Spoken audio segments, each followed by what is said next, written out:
kasama din po ba sa mga binigyan ninyo si dating o si NCR Regional Director Gerard Opulencia? Your Honor, hindi po. Wala po. Hindi.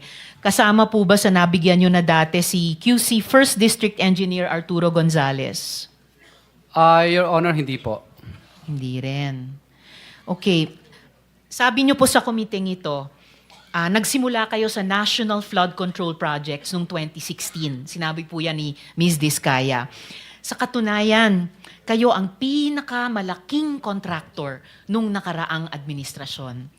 Ayon sa Philippine Center for Investigative Journalism, mula June 16 to December 2017, 18 months lamang, 12 billion pesos ang halaga ng projects ninyo. So, halos 670 million pesos on average bawat buwan sa unang isa't kalahating taon lamang nung nakaraang administrasyon.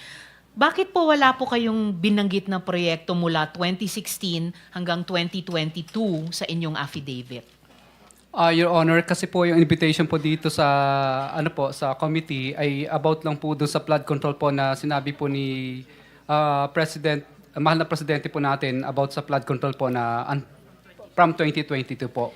So Opo. kung hiningi ng Blue Ribbon Committee na mag-submit kayo ng supplemental affidavit ng mga flood control projects ninyo mula 2016 hanggang 2022, magagawa nyo po yon. Yes po, Your Honor. Alright, salamat. True Lies.